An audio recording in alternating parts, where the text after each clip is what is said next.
जय भीम दोस्तों। जैसे कि आप लोग जानते हैं कि मैं कुछ दिनों से रामायण पढ़ रहा हूँ और रामायण में ना बहुत बड़े बड़े झूठ पेले गए हैं भाई। और एक झूठ मैंने पकड़ा है और वो चलिए मैं आप लोगों को दिखा देता हूँ। सबसे पहले तो ये पैराग्राफ पढ़ लेते हैं। ये छठा सर्ग का पैराग्राफ है, बालकांड के छठा सर्ग का है।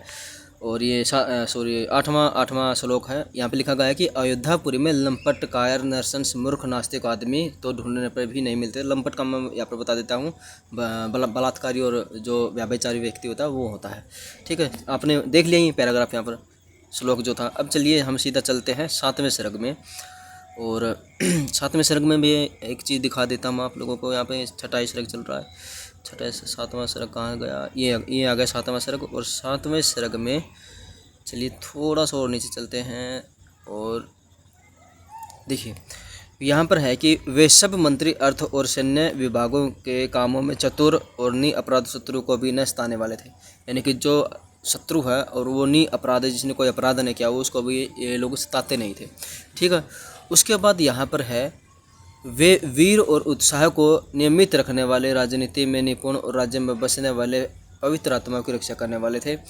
ठीक है, और उसके बाद ये देखिए ये जो पैराग्राफ है ना, ये जो 12वां जो पैराग्राफ है, 12वां जो श्लोक है, ये बहुत ही इंपॉर्टेंट श्लोक है भाई।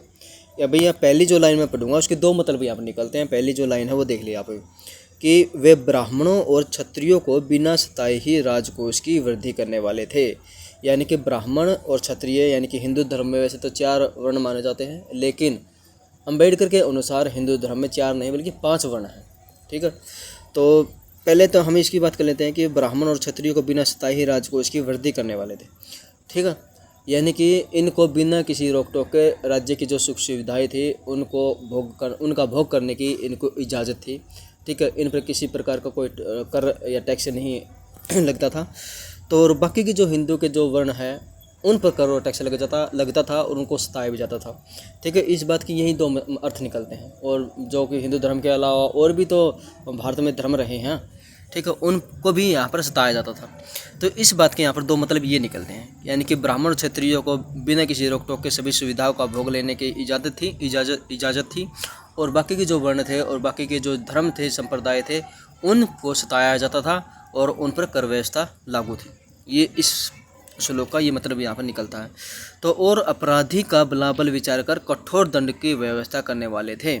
तो यहाँ पर अगर आपने वो पढ़ा है छठा सर्ग का श्लोक पढ़ा है, 8वां श्लोक पढ़ा है, तो वहाँ पर बताया गया कि भाई वहाँ पर कोई भी दुराचार्य व्यभिचारी इस प्रकार के कोई व्यक्ति थे ही नहीं। ठीक है, तो फिर ऐसे व्यक्ति को फिर वे व्यक्ति कौन थे भाई जिन पर ये दंड व्यवस्था लागू थी, जिनको ये विचार करके दंड दिया जाता था, है ना। एक तरफ तो ये लोग बोल रहे हैं कि भाई हम अयोध्या में इस प्रकार के लोग नहीं थे, दूसरी तरफ ये लोग बोल रहे हैं कि भाई अयोध्या में कड़ी व्यवस्था थी कि उनको दंड दिया जाता था। तो दोनों ही बातें यहाँ पर सरासर थोड़ी सी गलत हो जाती हैं।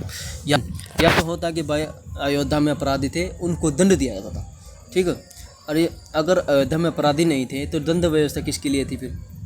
ये यहाँ पर कुछ ये सवाल खड़े हो जाते हैं ना। तो भाई सरासर झूठ बोल दें, नरे गपेड़े पेल रहे भाई रामायण में। पता नहीं लोग क्यों इसको इतने पवित्र ग्रंथ बनाने पर तुले हुए हैं। पवित्र तो अभी तक तो मुझे कुछ ऐसा लगा नहीं इसमें पवित्रता वाला। यहाँ पर ये एक और श्लोक है। ठीक है, ये मंत्रियों में परस्पर यानी कि एकता और आतंक ऐसा था कि राजधानी और राज्य भर में न तो कोई झूठा और न कोई लंपट। लंपट का मतलब वही है व्यभिचारी जो व्यक्ति होता है, जिसके मन में हमेशा सेक्स की इच्छाएं रहती हैं, जो है ना, और दुराचारी ही मनुष्य रहने पाता था। तो राज्य भर में अमन चैन विराजता था। तो अगर ये चीज़ें थी ही नहीं तो फिर ऐसी व्यवस्था क्यों की गई थी? देखिए दोस्तों, रामायण में बड़े बड़े गड़ंग पेले गए हैं, ऐसे ही नरे झूठ निकलेंगे, बहुत सारे झूठ निकलेंगे। अगर आप लोग जानने के इच्छुक हैं तो भाई चैनल को सब्सक्राइब कर लेना, और आप अगर फेसबुक पेज पर है तो इसको फॉलो कर लो, है ना। वीडियो को शेयर कर दिया करो भाई। अगर आप लोग वीडियो को शेयर नहीं करोगे तो फिर वीडियो जानकारी जो ये है वो ज़्यादातर लोगों तक नहीं पहुँच पाएगी, क्योंकि भाई फेसबुक भी आजकल मुझे लग रहा है कि ये अंडर प्रेशर में काम कर रहा है। ठीक है, इस तरह की जानकारियों को दबाने की कोशिश करते हैं। आप जितनी गलत जानकारी दोगे फेसबुक उतने ही उसको उठाने की कोशिश करता है, और अगर आप जितनी एक्यूरेट और बढ़िया जानकारी देने की कोशिश करोगे तो फेसबुक उस चीज़ को दबाने की कोशिश करता है। ये इनके षड्यंत्र का एक हिस्सा चल रहा है आजकल भाई ये।